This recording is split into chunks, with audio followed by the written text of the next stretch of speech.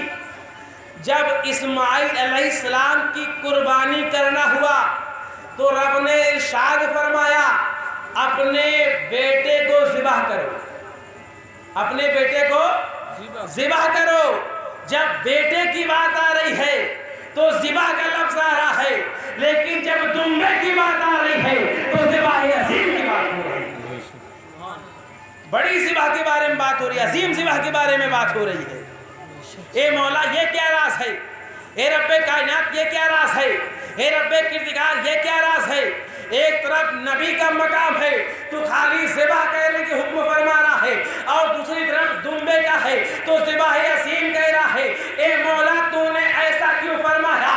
تو جواب ملتا ہے، جواب ملتا ہے، سنو سنو، یہاں بیٹے کو ہم نے ذبح نہیں کیا ہے، تو ہم نے ذبح کیا ہے، اب دمبا قربان ہوا ہے، اس کے بدلے جو ہے ہم جو فدیہ لے گے وہ فدیہ کوئی معمولی نہیں ہوگا، بلکہ وہ فدیہ عظیم ہوگا، وہ فدیہ انمول ہوگا، سبحان اللہ، وہ فدیہ انمول ہوگا۔ اور یہاں جس کی قربانی یہاں جو قربان ہو رہا تھا یہ ابراہیم خلیل اللہ کا چہیتا ہے، ان کا لخت جگر ہے، ان کا نور نظر ہے، ان کا آنکھوں کا تارا ہے، لیکن کل جو اس کا فدیہ عطا کرے گا وہ محمد رسول اللہ کا پیارا ہوگا، محمد عربی کا لخت جگر ہوگا، محمد عربی کا نور نظر ہوگا، محمد عربی کا نور نظر ہوگا، تو عظیم ہے۔ اور یہاں جو ہے ابراہیم کا لخت جگر ہے۔ ایک بات اپنے ذہن میں اور بساتے چلیے، ایک گوشہ اور اپنے ذہن میں محفوظ کر لیجئے۔ جب خانہ کعبہ کی تعمیر ہو رہی تھی، پتھر اوپر جا رہا تھا، جیسے جیسے دیوار اونچی ہوتی جا رہی تھی، تو جب رب نے کہا مانگو کیا مانگتے ہو مزدوری میں، تو جب آدم علیہ السلام نے رسول کی بعثت کو مانگا، رسول کی پیدائش کو مانگا، آخری نبی کو اپنی دعا میں مانگا، تو رب کائنات نے قبول فرما لیا، اور قبول فرمانے کے بعد جو ہے پتھر کو حکم دیا، اے پتھر سن لے، یہ وہ مقام ہے، یہ وہ ٹائم ہے جس کو اپنے سینے میں بسا لے۔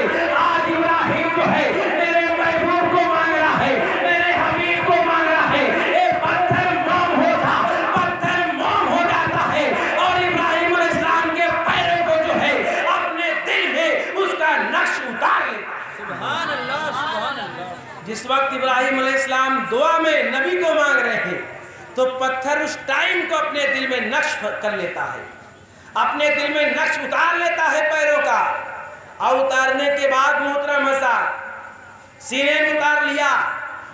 حضرت ابراہیم علیہ السلام کے تو کئی پیروں کے نشان ہوں گے، کئی جگہ پیر کے نشان بنے ہوں گے، اس سے ملائم ملائم جگہوں پر پیر رکھا ہوگا تو نشان بنے ہوں گے، لیکن سب پیر کے نشان مٹ گئے۔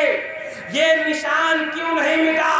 آج تقریباً 4000 سال سے بھی زیادہ ہو گیا، یہ پیر کا نشان ابھی باقی کیوں ہے؟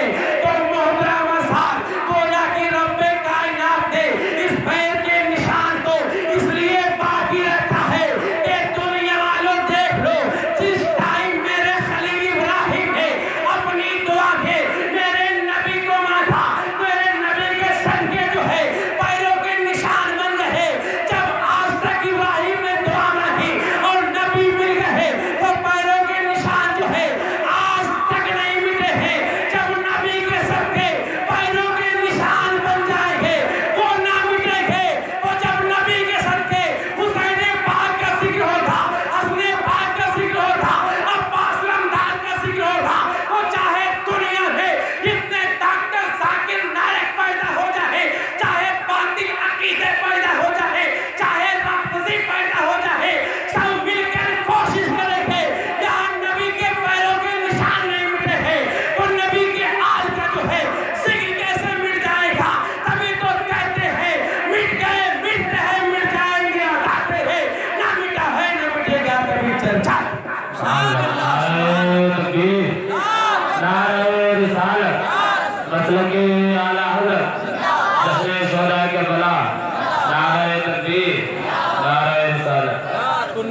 قدموں کے نشان بن گئے ہیں، نشان مٹے نہیں۔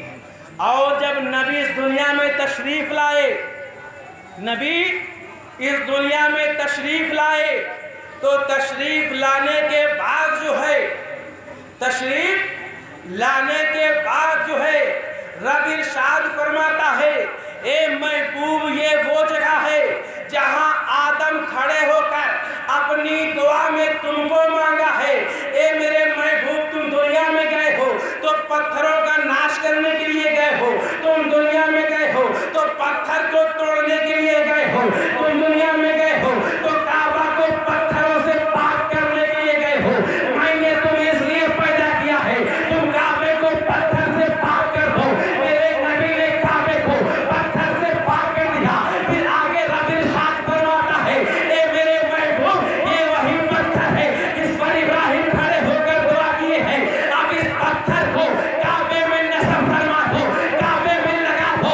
میں نے کہا اے مولا ایک طرف پتھر توڑوا رہا ہے، ایک طرف اپنے محبوب سے جو ہے پتھر لگوا رہا ہے، بات سمجھ میں نہ ہے تو رب کائنات ارشاد فرماتا ہے تمام پتھروں کو اس لیے توڑوا رہا ہوں کہ یہ میرا مرکز ہے، یہ توحید کا مرکز ہے، یہ میرا گھر ہے۔ تمام پتھروں سے اپنے گھر کو پاک کر دوں اس لیے پتھر توڑوا رہا ہوں، اور یہ پتھر اس لیے لگوا رہا ہوں اس پر کھڑے ہو کر آدم نے محمد عربی کو مانگا تھا تاکہ جب دنیا میں آئے اور یہاں آ کر 2 رکعت نماز پڑھے مقام ابراہیم ہے تو دنیا کو معلوم ہو جائے اگر آج کعبہ بنا ہوا ہے، اگر شہر مدینہ بنا ہوا ہے، اگر نماز باقی ہے، اگر طواف باقی ہے، اگر سب کچھ باقی ہے تو یہ نبی کے قدموں کی برکت سے باقی ہے۔ سبحان اللہ۔ آج بھی جو حاجی جاتا ہے مقام ابراہیم پہ 2 رکعت نماز پڑھتا ہے، تو ذرا مجھے بتاؤ خدا اتنی محبت کرتا ہے مالک و مولا سے کہ حضرت آدم علیہ السلام اس پتھر پہ کھڑے ہو کر دعا مانگ رہے ہیں، اللہ اس وقت کو متعین کر دیتا ہے، نشان مٹنے نہیں دیتا ہے کہ جب جب لوگ نشان دیکھیں گے تب تب جو ہے اس چیز کی یاد لوگوں کو آتی رہے گی کہ یہ دنیا بنی ہے تو نبی کے صدقے میں بنی ہے، یہ دنیا بنی ہے تو نبی کے صدقے میں بنی ہے، تو نبی کے قدموں کے نشان ہیں۔ اور معلوم چلا، اور ایک بات آگے سنیے، اللہ تبارک و تعالیٰ نے اپنے نبی کو خاتم النبیین بنایا ہے، یعنی اب ان کے بعد کوئی نبی نہیں ہے۔ کیا؟ اب ان کے بعد کوئی نبی نہیں ہے۔ وقت ہو گیا کیا بھائی؟ پبلک خاموش ہو گئی۔ آپ کے مجمع کی بیٹری جو ہے یہ بہت سیمت سمے کے لیے ہے، کچھ دیر بعد جو ہے وہ ختم ہو جاتی ہے، تو جب ختم ہوتی تو مجھے معلوم چل جاتا ہے، کیونکہ جو ہے ایک ایسی ترنگ نکلتی بتا دیتی ہے مجمع بالکل خاموش ہو گیا، اس کا لگتا ہے کہ 1 گھنٹہ ہو گیا۔ ایسا تو نہیں ہے؟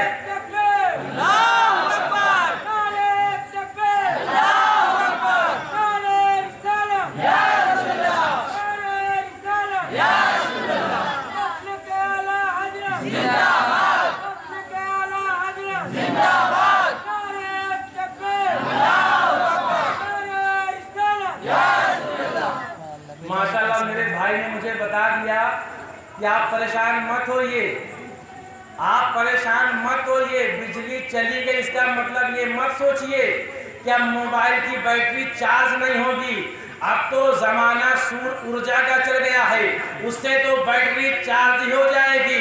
تو معلوم چلا ایک دنیاوی بیٹری کو چارج کرنے کے لیے سور ارجا کی ضرورت پڑتی ہے، یعنی سورج کی طرح کی ضرورت پڑتی ہے، تو بیٹری میں وہی طاقت آ جائے گی اور نیند کو بھگانے کے لیے، دل میں عشق مصطفیٰ سجانے کے لیے، اپنی زندگی سنوارنے کے لیے، آخرت کو بنانے کے لیے ذکر رسول کی ضرورت پڑتی ہے، حسین پاک ذکر کی ضرورت پڑتی ہے۔ تو کچھ دیر اور سن لیجئے پھر صلوات و سلام پڑھ لیا جائے گا۔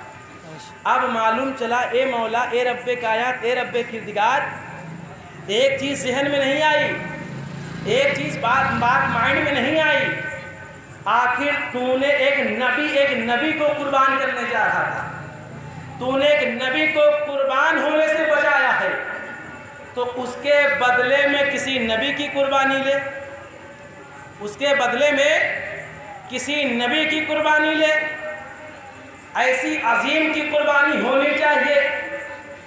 لیکن آئیے دیکھیے کہ رب تبارک و تعالیٰ ارشاد فرماتا ہے کہ رسولوں میں اب کے رسولوں میں جو مرد ہیں ان کا کوئی جوان بیٹا نہ ہوگا۔ کیا ہوگا؟ نبی کا کوئی جوان بیٹا نہ ہوگا۔ حضرت ابراہیم علیہ السلام کا انتقال جو ہے بچپن ہی میں ہو جاتا ہے۔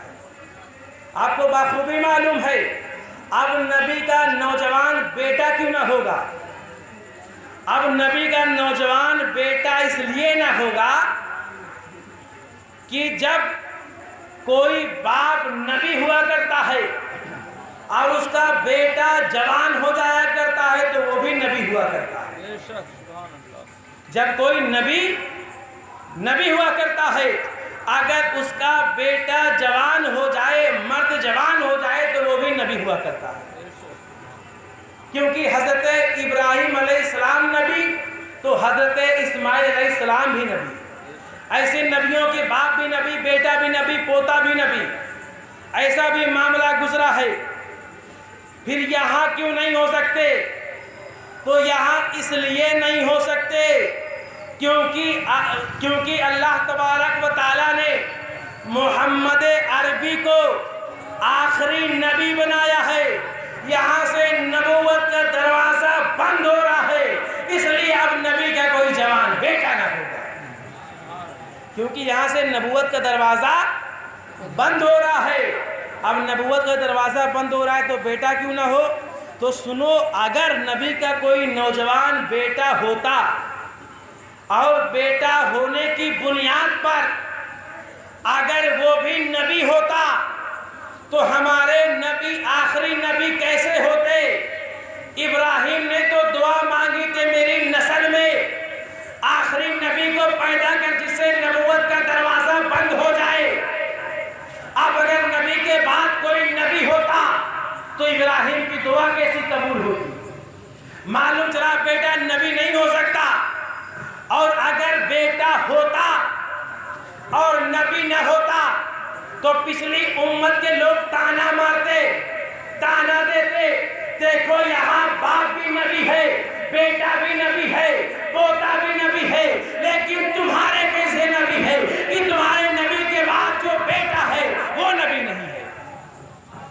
تمہارے نبی کے بعد جو بیٹا ہے وہ نبی نہیں ہے، دنیا اس کا تانا مارتی۔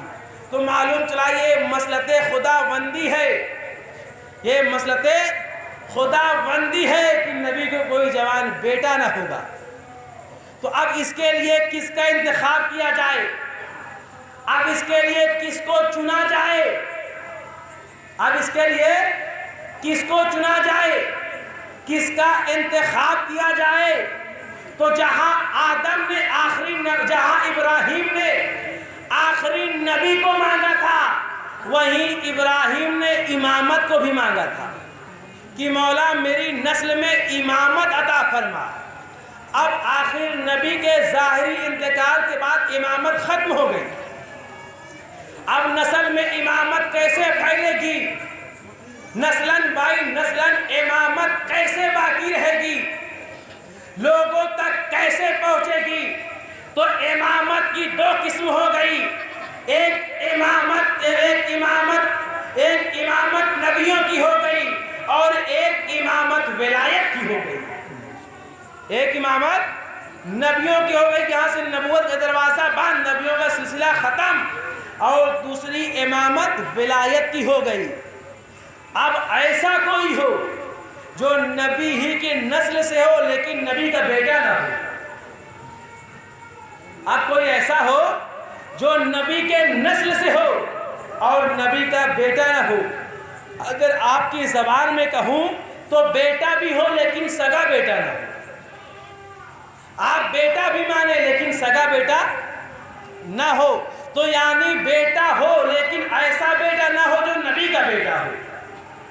نبی بیٹا کہے لیکن نبی کا بیٹا نہ ہو، نبی بیٹا مانے لیکن نبی کا بیٹا نہ ہو، تبھی تو معاملہ مکمل جو ہے اپنی کامیابی کو آئے معلوم چلا اسی کا انتخاب کرنے کے لیے جو ہے جب فرشتے انتخاب کرتے ہیں تو ایک طرف خاتون جنت سیدنا فاطمہ زہرا کا انتخاب ہوتا ہے اور ایک طرف مولا علی کا انتخاب ہوتا ہے، اور جب دونوں ایک ہوتے ہیں تو ان کے جسم پاک سے جو ہے 6 مہینے کے اندر جو ہے ایک پھول کھلتا ہے، ایک گلاب کھلتا ہے جو اپنے خوشبو سے ساری دنیا کو مہکا دیتا ہے، ساری دنیا کو چمکا دیتا ہے اور دنیا کو بتا دیتا ہے جو عظیم فدیہ مینا کے میدان میں باقی تھا، اس عظیم فدیہ کا ذریعہ جو ہے میں بنوں گا اور وہ عظیم فدیہ میرے ذریعے سبحان اللہ سبحان اللہ۔ تو معلوم چلا محترم حضرات اسلامی سال کا جو آخری مہینہ ہوتا ہے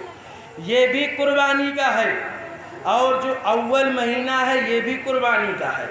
وہاں بھی 10 تاریخ کو قربانی ہوتی ہے، یہاں بھی 10 تاریخ کو قربانی ہوتی ہے، فرق اتنا ہے وہاں مال کی قربانی ہوتی ہے، یہاں جان کی قربانی ہے، وہاں قربانی کی ابتدا ہوتی ہے، یہاں قربانی کی انتہا ہوتی ہے، وہاں مال قربان ہو رہا ہے، یہاں بیٹا قربان ہو رہا ہے، وہاں پیسے ختم ہو رہا ہے، یہاں دل ٹکڑے ٹکڑے ہو رہا ہے۔ تو معلوم چلا محترم حضرات مینا کے میدان میں تو ابتدا ہوئی ہے لیکن کربلا کے میدان میں انتہا ہوئی ہے۔ کربلا کے میدان مینا کے میدان میں ایک باغ تڑپا تھا لیکن کربلا کے میدان میں پتھر بھی تڑپ گیا تھا۔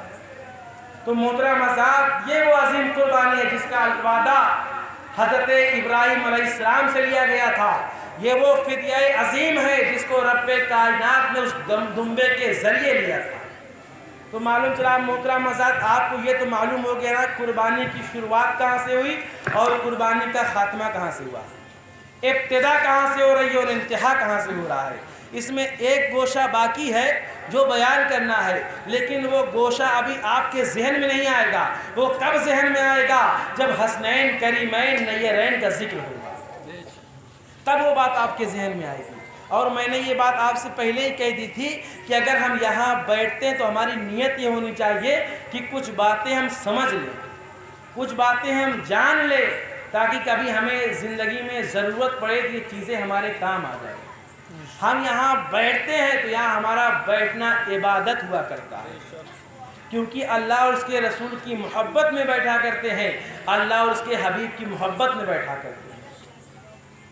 اور ایک آخری بات سنتے چلیے کہ اگر کسی کو یہ محفل غلط لگتی ہے، اگر کوئی یہ کہے یہ کیا رافضیوں کا طریقہ ہے، یہ شیعوں کا طریقہ ہے محفل منانا، یہ شیعوں کا طریقہ ہے بیٹھنا، تو سنو شیعہ کی پہچان یہ نہیں ہے، رافضی کی پہچان یہ نہیں ہے کہ وہ اہل بیت سے محبت کرتا ہے، بلکہ اس کی پہچان یہ ہے کہ وہ صحابہ اکرام کو گالی بکتا ہے۔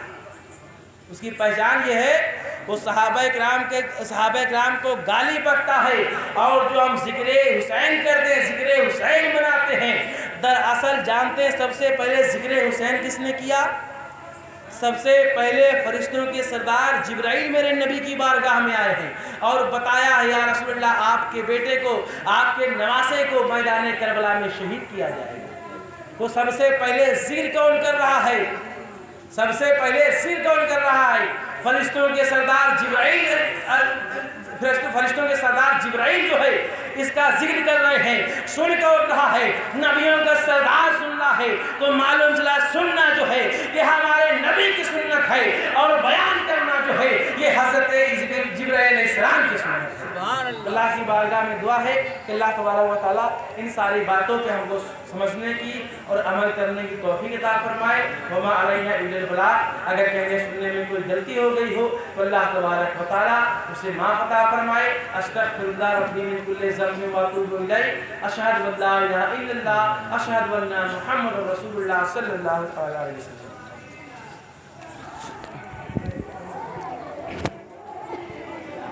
یا نبی